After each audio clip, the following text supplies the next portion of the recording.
अब आपको गुर्दे में और पित्ते में पथरी यानी किडनी स्टोन या गैल ब्लैडर स्टोन होने पर नहीं है घबराने की ज़रूरत। शहर हैदराबाद में सालों से इस इलाज के लिए खानदानी सिलसिले से चला आ रहा है भरोसेमंद नाम RS यूनानी फार्मेसी। सच न्यूज़ के खबरनामे में आप सबका इस्तकबाल है। आज की सबसे बड़ी इंटरनेशनल खबर फ़लस्तीन को लेकर आ रही है। फ़लस्तीन के सपोर्ट में लंदन में निकली यहूदी विरोधी रैली। पूर्व PM बोरिस जॉनसन को इस चीज़ का बहुत निंदा है। 120 से ज़्यादा लोग इसमें गिरफ्तार हो चुके हैं। ब्रिटेन के पूर्व PM बोरिस जॉनसन ने लंदन में यहूदी विरोधी रैली निकाले जाने पर काफ़ी अफसोस जताया। उन्होंने कहा कि दुनिया के नक्शे से इसराइल को मिटाने के अपने इरादे में हमास भी कभी सफल नहीं हो पाएगा। बता दें कि इसराइली सेना द्वारा गाज़ा में जारी कार्यवाही के विरोध में लंदन में लोगों ने फ़लस्तीन को सपोर्ट करते हुए रैली निकाली है। ऐसे में बड़ी पार्टी लीडर्स जिसके साथ भी हों, लेकिन लोग फिलिस्तीनों के साथ खड़े हैं। एक और बड़ी खबर भी पाकिस्तान से आ रही है, जहां पर पाकिस्तान ने अफगान रेफ्यूजी को देश छोड़ने के लिए डेडलाइन बढ़ा दी। आखिरी तारीख अब 31 दिसंबर है। तालिबान ने कहा है कि पाक उतना ही बोए जितना काट सके।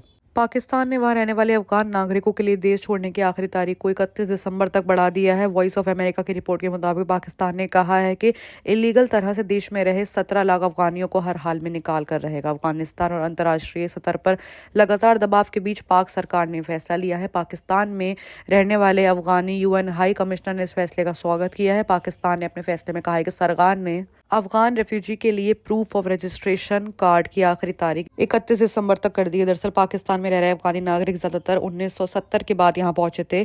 ये हर 6 महीने पर अपनी POR कार्ड रिन्यू करवाते थे। इस कार्ड के जरिए अफगानियों को कानूनी तौर पर पाकिस्तान में रहने की इजाजत मिली हुई थी। हालांकि इस बार 30 जून को एक्सपायर होने के बाद कार्ड रिन्यू नहीं हो सका।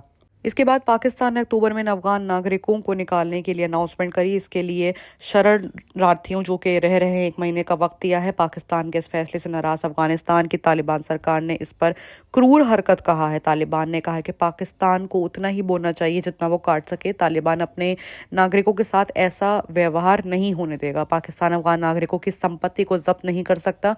इससे दोनों देशों के रिश्तों में गंभीर असर पड़ेगा।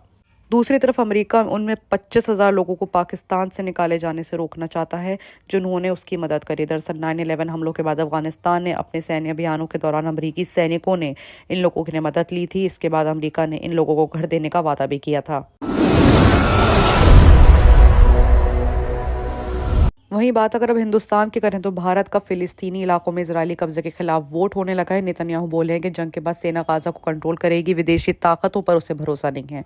इजरायल और हमास की जंग के बीच हिंदुस्तान ने फिलिस्तीन में इजरायली कब्जे के खिलाफ पेश किए गए प्रस्ताव में वोट किया है। मीडिया रिपोर्ट्स के मुताबिक थर्सडे को UN में एक वोट लिया गया, जिसमें फिलिस्तीन के ईस्ट यरूशलेम और सिराई गोलन समेत फिलिस्तीनी इलाकों पर इजरायली कब्जे की पूरी तरह से अफसोसजनक निंदा की गई। इस प्रस्ताव में भारत समेत 145 देशों ने वोट करा है। वहीं करीब 7 देशों ने इसके खिलाफ, तो वहीं 18 देश वोटिंग से दूर रहे हैं। सैटरडे को इजरायली PM नेतन्याहू ने साफ कर दिया कि फिलिस्तीनी अथॉरिटी को गाजा नहीं सौंपेंगे। गाजा पर हमारी सेना का ही कंट्रोल होगा। यहाँ सुरक्षा व्यवस्था बनाए रखने के लिए हमें ताकतों पर भरोसा नहीं करना है। ऐसे में दूसरी बड़ी खबर भी पाकिस्तान से आ रही है कि इमरान खान के बाद अब उनकी बीवी बुशरा बीबी भी गिरफ्तार हो सकती हैं। भ्रष्टाचार के मामले में उन पर भी कार्यवाही होगी। पाकिस्तान के पूर्व प्रधानमंत्री इमरान खान की पत्नी बुशरा बीबी के खिलाफ सरकार कार्यवाही कर सकती है। भ्रष्टाचार के मामले में उन्हें भी गिरफ्तार करके जेल भेजा जा सकता है। उनके पति इमरान खान भी जेल में बंद हैं। मीडिया के मुताबिक एक खबर में ये संभावना जताई गई है कि अखबार की खबर के मुताबिक राष्ट्रीय जवाबदेही ब्यूरो बुशरा बीवी को कथित तौर पर राशि के लिए और सबूत के हिंसाओं में उनकी जांच करी जा रही है। अखबार सोर्सेस के हवाले से मालूम चला है कि आरोपी बनने के अलावा 50 साल की बुशरा बीबी को गिरफ्तार किया जा सकता है। डॉन अखबार की रिपोर्ट के मुताबिक NB के अल कदर ट्रस्ट भ्रष्टाचार मामले में 13 नवंबर को बुशरा बीबी और उनके करीबी सहयोगी फराह शहजादी को भी तलब किया है। सोर्सेस के हवाले से अलग अलग TV चैनल पर शहजादी द्वारा कथित भ्रष्टाचार की खबरें भी सामने आ रही हैं।